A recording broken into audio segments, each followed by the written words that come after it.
Assalamualaikum warahmatullahi wabarakatuh. Kawanku yang luar biasa. Kenapa kamu luar biasa? Karena kamu masih stay di channel Zakaria Ismail yang membahas seputar sejarah, kajian filsafat, sains, serta membahas tentang fenomena sosial dan alam. Kemarin kita sudah bahas mengenai fenomena sosial, di mana ada istri yang tega menyiram suaminya dengan minyak goreng panas. Nah, itu belum ada klarifikasi. Untuk kelanjutannya, ya tunggu saja. Oke? Ya, pada kesempatan ini kita akan membahas tentang perempuan lagi. Lebih tepatnya kita membahas prosesi pernikahan. Nah, bicara pernikahan, kawanku, itu tidak lepas bicara dan antara dua pasangan hidup, yaitu laki-laki dan perempuan. Tidak mungkin lah laki-laki sama laki-laki itu terong ketemu terong itu. Tidak mungkin juga perempuan ketemu perempuan. Nah, tambah berambil, tidak bisa. Untuk melanjutkan keturunan dia harus bertemu laki-laki sama perempuan. Nah, bicara proses pernikahan, teman-teman sekalian, negara kita ini negara dengan kaya akan budaya. Ya. Semua wilayah di negara Indonesia ini itu pasti punya budayanya masing-masing. Ya, misalnya di Jawa itu ada 12 tahapan untuk mencapai pada malam pertama. Nah, pada kesempatan ini saya akan membahas 7 tahapan. 7 tahapan tradisi prosesi pernikahan Daum Bojo atau orang Bima pada umumnya, baik kota Bima maupun kabupaten Bima. Di sini juga saya akan menjelaskan beberapa makna dibalik daripada tahapan-tahapan itu. Lalu akhirnya kita akan melihat apakah ada hubungan antara adat Bima itu, adat prosesi pernikahan ini dengan adat hukum Islam gitu. Oke, kita lanjut yang pertama. Tahapan pertama itu tahapan lalose rolaludi atau nuntunari rompida. Nah, kita misalkan saja ini ya, misalkan si perempuan namanya Hawa, si laki-laki namanya Adam. Si Adam, ya kan, keluarga si Adam ini itu misalnya mau melamar si Hawa. Tahapan pertama sebelum terjadinya proses lamaran, proses penerimaan lamaran ini, dia harus menanyakan dulu status. Dalam proses menanyakan status si Hawa ini, itu disebut dalam bahasa Bima itu adalah lalose rolaludi atau nuntunari rompida. Ini maksudnya adalah pembicaraan itu harus bersifat rahasia. Nah, nuntunari rompida itu bukan bicara yang kecil-kecil ya. Walaupun secara harfiah nuntunari itu bicara yang pelan-pelan dan sebagainya. Maksudnya ini rahasia dan berhati-hati. Kenapa harus rahasia dan berhati-hati? Yaitu karena saling menghargai antara dua keluarga, itu yang pertama. Yang kedua, itu saling menjaga aib sesama. Jadi pembicaraan yang pertama ini itu tidak boleh sampai pada keluarga yang lain, hanya dua keluarga itu. Nah, ini yang dimaksud dengan nuntunari rompida itu. Kenapa rahasia? Itu karena menjaga aib keluarga itu sendiri. Nah, yang kedua teman-teman, itu bicara lao kakaro ya, lao kakaro labu ampasonco. Nah, lao kakaro labu ampasonco ini tadi setelah melewati tahapan pertama, misalnya si Hawa ini kosong misalnya, entaru istilah dombojon kayak entaru, tidak ada yang memiliki, maka lanjut ke tahap kedua lau kakaro labu ampasonco ini. Nah, kalau ada isinya tidak boleh. Nah, itu berhenti di tahap pertama, itu saling menghargainya. Ketika tidak boleh kan, nah berarti itu tidak boleh diketahui juga oleh orang lain, makanya sifatnya rahasia tadi dan menjaga aib sesama. Nah, kalau dia kosong atau entaru, maka dilanjutkan ke tahap lau kakaro labu ampasonco. Apa yang dilakukan? Ya, dari keluarga si Adam bersama Adam ke rumah si Hawa kembali, membawa mengonco istilahnya, mengonco atau makanan-makanan lah, buah-buahan, oleh-oleh lah gitu, yang bisa dijadikan rujak, pokoknya sesuatu yang bisa dijadikan untuk makan bersama keluarga itu, atau istilah daun bojonde ngah mengonco, istilah orang Bimanya itu untuk makan rujak ngah mengonco itu misalnya makanan-makanan kecut ya. Nah, pada prosesi yang kedua ini, Adam dan Hawa itu saling bertemu. saling bertemu, tidak mencumbu rayu dua belah pihak untuk bertemu dalam ruangan lalu berdua, enggak, atau di tempat gelap lalu berdua, enggak. Bertemunya hanya saling tatap muka aja, saling tatap muka dalam keadaan yang ramai, itu makan bersama gitu. Nah, kalau selesai pada tahap yang kedua ini, lanjut pada ke tahap yang ketiga ya. Nah, untuk tahap yang kedua, teman-teman sekalian, ini berarti apa? Nah, ini mempererat lagi hubungan itu. Tadinya tali itu masih kecil, tali silaturahminya masih kecil. Masuk ke tahap kedua itu sebenarnya mempererat. Tadinya rahasia, sekarang sifatnya terbuka. Orang lain, orang di sekitarnya sudah tahu, oh, bahwa cua angin nuntu, artinya sudah bertemu pembicaraannya sehingga lanjut pada lau kakaro tabu ampas sonco gitu. Itu maksudnya mempererat tali silaturahmi lagi, karena kedepannya itu ini bicara keluarga gitu. Nah, kalau ini sudah selesai, dia masuk pada tahap yang ketiga yang disebut dengan wiinggahi ya, wiinggahi ro pitanggahi. Apa maksudnya ya, dalam secara ini maksudnya itu bertunangan, misalnya bisa tukar cincin lah atau apalah ya, yang penting maksudnya itu bertunangan. Nah, apa yang berarti di balik ini adalah adanya pembuatan janji ya, janji sebelum terjadinya ijab kabul antar keduanya, ada janji ya, berapa mahalnya, berapa ininya ya. Ini maksudnya menjunjung tinggi nilai musyawarah mufakat ya, cua kelembo ade, berapapun yang ada ya bawalah, sesuaikan dengan keadaan untuk menikah. Jangan dipaksakan untuk urusan gengsi. Biasanya di zaman masa kini urusan wiinggahi rupitanggahi ini biasanya kalau tetangganya itu harganya itu 30 juta, yang lain harus 35 juta. Ya, bisa berabe. Sebenarnya dulu itu tidak ada istilah mahal sekali ini prosesi pernikahan.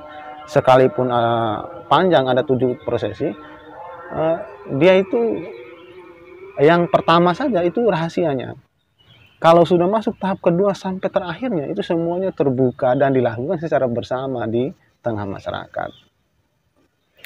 Nah, pada posisi bertunangan atau wiinggahi rupitanggahi ini, teman-teman sekalian, ada istilah dombojo ini ngeenuru. Ngeenuru ini maksudnya adalah si Adam itu tinggal di rumahnya Hawa. Ini ada bodyguardnya. Bodyguardnya adalah orang tua si Hawa. Maksudnya bukan tinggal bersama ya. Mereka si Adam ini mau memberikan komitmen itu diwujudkan dalam perbuatannya.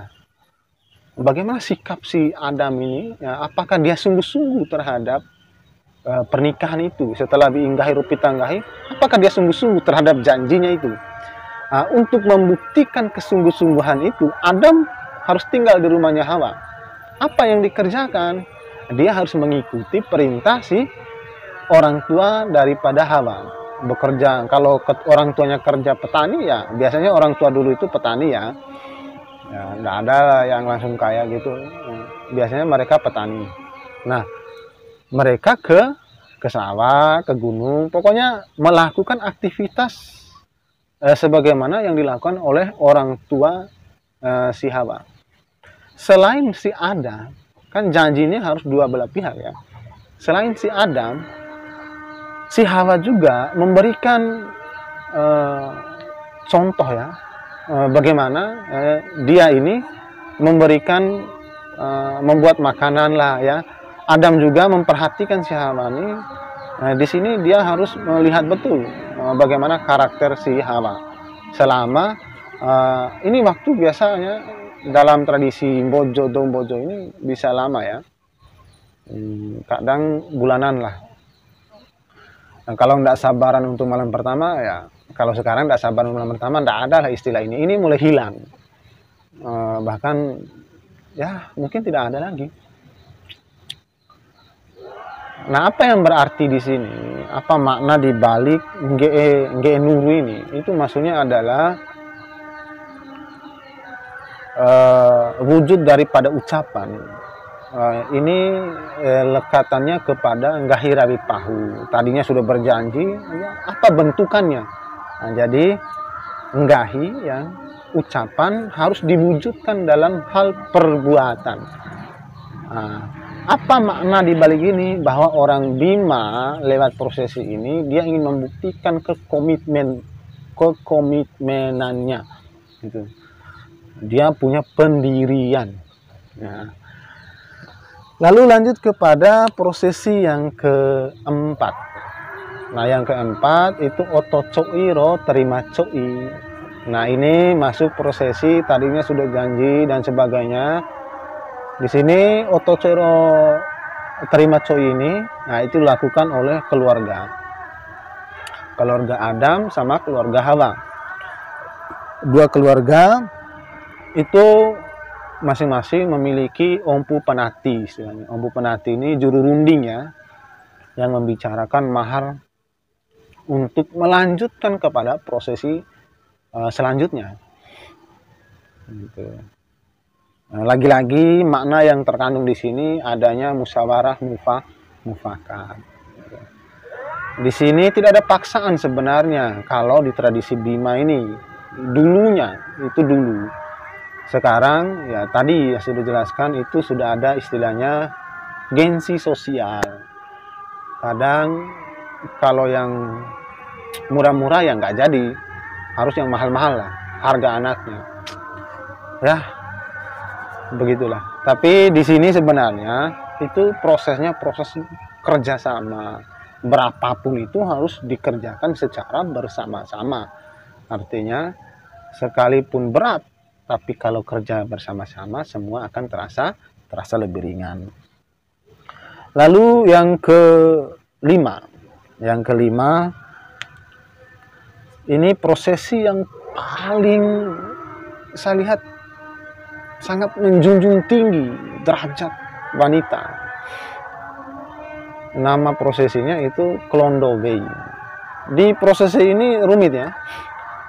Ini lumayan memakan banyak kebutuhan finansial. Jadi pada tradisi Klondowei ini ya di masa kini banyak orang yang melakukan itu, ada juga yang tidak melakukan karena mungkin ada keterbatasan finansial gitu.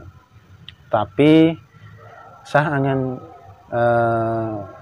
melihat nilai di balik pada Klondowei ini, betapa orang dulu ini menjunjung tinggi derajat perempuan karena prosesinya itu luar biasa.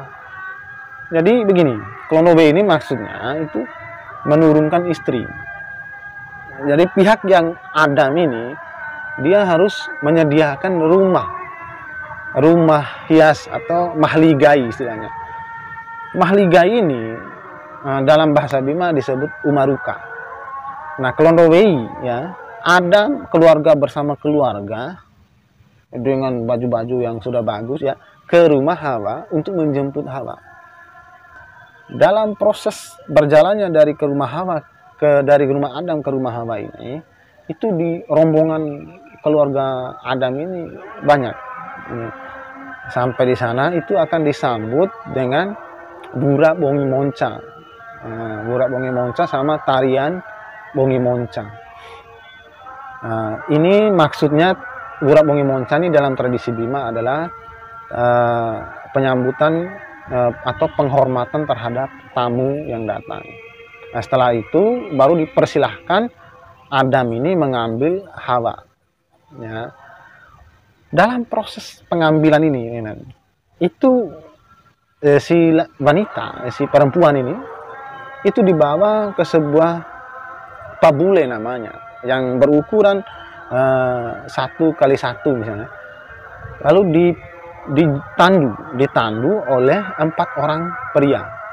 Jadi Hawa ini setelah cantik ya, setelah dirias itu dibawa ke namanya pabule ya, pabule, lalu ditandu oleh 4 orang pria kemanakan, untuk dari rumahnya di Kelondo ya, diturunkan dari rumahnya dibawa ke pabule untuk dibawa ke Umaruka. Umaruka ini maksudnya tadi rumah mahligai atau rumah rias. Jadi yang wow itu adalah betapa banyak orang yang menyaksikan seperti raja, seperti seorang ratu yang dipikul di tengah orang banyak ini. Dia sebelum menikah itu dijunjung tinggi. Nah, 4 orang, bayangkan, 4 orang laki-laki memikul 1 perempuan. Jadi perempuan itu luar biasa. Apa makna di balik ini? Saya melihat nilai yang terkandung, nilai filosofi yang terkandung di balik ini adalah menjunjung tinggi derajat perempuan. Ingat, ibu-ibu Anda adalah makhluk tersuci. Ingat, perempuan adalah orang-orang yang mulia. Karena dari rahimnya lah peradaban dunia ini ada. Kalau tidak ada perempuan, mana mungkin kamu dan saya ini ada. Kita semua itu dilahirkan oleh perempuan. Salah satu contoh saja betapa dijunjung tingginya perempuan oleh orang-orang masa dulu. Tidak ada yang namanya bapak kota, yang namanya ibu kota. Oke, kawan-kawan, kita lanjut. Jangan kemana-mana ya. Pada kesempatan Klonowe ini, ya orang-orang melakukan itu dari sambil ditandu tadi, itu ada dibarengi dengan hadra rabana sama atraksi gantau. Ya, jadi ada atraksinya. Itu luar biasa sekali. Itu luar biasa sekali. Betapa dimeriahkannya untuk 1 perempuan yang sebelum menikah. Nah, sampai di Umaruka, Uma Mahligai, si Hawa disimpan di sana. Dia tidak lagi balik ke rumah orang tuanya sama di sana. Nah, peristiwa Klonowe ini itu biasanya dilakukan pada sore hari atau malam hari setelah Isya. Ba'da Isya dilakukan. Sampai di Umaruka dia di peta kepanca ya. Peta kepanca istilahnya dirias di tangannya yang untuk melanjutkan kepada prosesi selanjutnya yaitu jambuta. Jambuta ini maksudnya adalah akadnya sama resepsinya untuk pesta. Nah, apa yang terjadi di sini? Prosesi jambuta ini maksudnya adalah sebenarnya di sini prosesi tadinya sudah berjanji ya kan, di sini akad ijab kabul ini adalah prosesi penerimaan pertanggungjawaban seorang laki-laki terhadap perempuan. Jadi tidak ada lagi hak orang tuanya kepada perempuan. Itu harus dipahami oleh kita semua. Kalau sudah istilahnya ijab kabul, itu tidak ada lagi hak. Orang tua sila perempuan itu tidak berhak terhadap anaknya, kecuali suaminya. Gitu. Itu harus dipahami oleh semua perempuan di atas muka bumi ini kalau sudah menikah. Tidak ada hak orang tuamu kecuali suamimu, karena kamu sebagai perempuan sudah diberikan, sudah diijab kabulkan. Jadi maksudnya ijab kabul itu saya berikan, ya. Lalu dijawab oleh si mempelai laki-laki, saya terima. Nah selanjutnya makna yang dibalik resepsi ini sebenarnya, walaupun memakan finansial yang begitu besar, ini bicara tentang syukuran, di mana kita mengundang banyak orang untuk diberikan makanan gratis. Gitu. Ini syukuran, bersyukur ya kan, untuk hubungan sesama manusia. Karena kita hidup ini hubungannya itu berhubungan sesama manusia. Kita bicara kemanusiaan.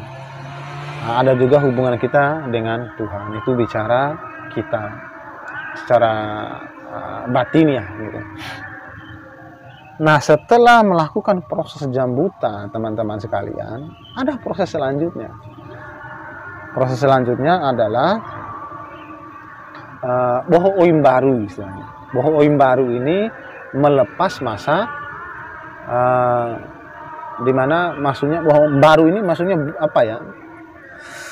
Bujang ya, masa bujang, melepas masa bujang ini ya, dengan terbesit harapan orang tua yang menyiramnya itu anaknya yang sudah menikah ini itu sakinah, mawaddah, warahmah gitu.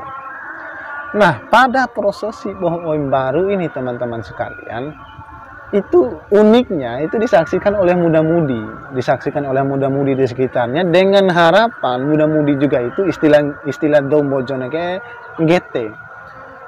Dengan harapan muda-mudi ini juga selanjutnya akan menikah mengikuti mempelai yang sudah menikah.